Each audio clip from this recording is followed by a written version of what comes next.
Hello दोस्तों, welcome to crime tracker channel. दोस्तों, आज हम बात करने वाले हैं एक ऐसे इजरायली अरबी सीरियल किलर के बारे में जिसके पिता याहया पामाच में यहूदियों के साथ मिलकर स्वतंत्रता की लड़ाई लड़ी थी और इजराइल को एक स्वतंत्र देश बनाने में मदद किए थे। लेकिन उनके 13 बच्चों में सबसे छोटा बेटा अदवान फरहान ने गुनाहों को अपना सबसे अच्छा दोस्त बना लिया, जिसके कारण उसके पिता की इज्जत मिट्टी में मिल गई। दोस्तों, आखिर क्या हुआ है अदवान फरहान के साथ, ये सब कुछ जानेंगे इस वीडियो में। तो चलिए शुरू करते हैं। दोस्तों, अदवान फरहान का जन्म 1976 में इजराइल के हमाम के एक छोटे से गांव बेटरॉइन में एक मुस्लिम अरब परिवार में हुआ था। जब अदवान फरहान 5 साल का था तभी उसके पिता याहया की मौत हो गई, जिसके कारण उनके घर की आर्थिक स्थिति बहुत खराब हो गई। अब उनके घर 14 लोग थे, जिनका पूरा खर्च चलाना बहुत मुश्किल हो रहा था। इसी टेंशन में अदवान की मां का भी देहांत हो गया। दोस्तों, अदवान फरहान अब आजाद था। उसे ना किसी परिवार के भाई बहनों से कुछ लेना देना था और ना उससे ज्यादा किसी रिश्तेदारों से लेना देना था। अदवान जब 18 साल का था तो उसने 1994 में इजराइल के गोलान हाइट्स में एग्रिक ब्रिज के पास अपने एक दोस्त की हत्या कर दी और उसकी लाश को वहीं दफन कर दिया, जिसके कारण यह राज ही रह गया था। दोस्तों, अदवान फरहान जब 26 साल का हुआ तो उसने तिब्रियस की रहने वाली 13 साल की लड़की के साथ बलात्कार किया और उसको जान से मारने की धमकी देकर छोड़ दिया, जिसके कारण वो लड़की किसी को कुछ नहीं बता पाई। लेकिन उस लड़की ने जब एक बच्ची को जन्म दिया तो उसके घर वालों ने पुलिस को इसके बारे में बताया, जिसके बाद अदवान फरहान को पहली बार पुलिस ने पकड़ लिया और 4 साल के लिए जेल में डाल दिया था।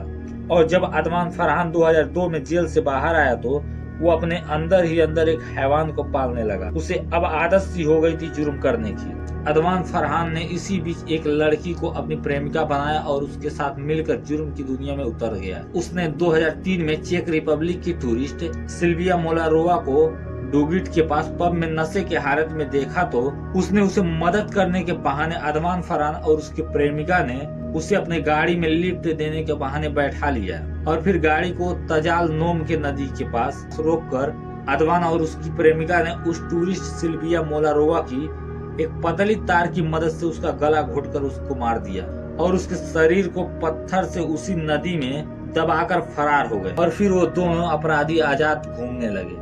दोस्तों, 26 मई 2003 को फरहान और उसके प्रेमिका ने डाना बेनेट नाम की महिला को रोड पर अकेले खड़े हुए देखा तो उन्होंने डाना बेनेट को अपनी गाड़ी में लिफ्ट देने के बहाने बैठा लिया और फिर गाड़ी को इजराइल के मिगडाल के सुनसान इलाके में ले जाकर अदवान ने डाना बेनेट के पूरे कपड़े फाड़कर उसका गला घोटकर उसकी हत्या कर दी और डाना बेनेट के शरीर को जलाकर उसके अवशेषों को वहीं छुपा दिया।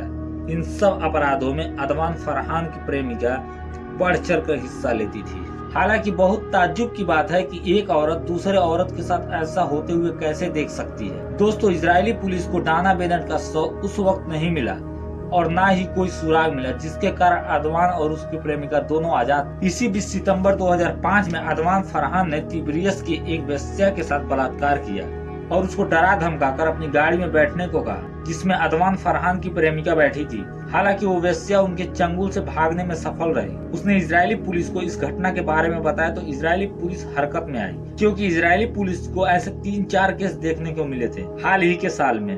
दोस्तों, इजरायली पुलिस ने अदवान फरहान और उसकी प्रेमिका को गिरफ्तार कर लिया और हाल ही में घटे घटनाओं के बारे में सख्ती से पूछताछ करने लगे, जिसके कारण अदवान फरहान की प्रेमिका टूट गई। उसने इजरायली पुलिस को उन सब अपराधों के बारे में विस्तार से बताया जिसमें वो शामिल थी, जिसके कारण अदवान फरहान को 3 बार आजीवन कारावास की सजा सुनाई गई और वहीं उसकी प्रेमिका को कुछ ही वर्षों की सजा सुनाई गई, क्योंकि अदवान फरहान की प्रेमिका की निशानदेही पर ही उन सभी लाशों के अवशेष बरामद किए गए थे। दोस्तों, अदवान फरहान आज भी इजराइल की जेलों में अपनी सजा काट रहा है। कुछ लोगों के घर की स्थितियां मुजरिम बना देती हैं और वहीं कुछ लोगों को जुर्म करने में मजा आता है। हमारे समाज में या यूं कहें पूरी दुनिया में कई तरह के लोग हैं जो अपनी विनाशक और कट्टरता जैसी सोच से पूरे समाज का नाम खराब करने में कोई कोर कसर नहीं छोड़ते। आशा करता हूं दोस्तों आपको ये सच्ची कहानी पसंद आई होगी।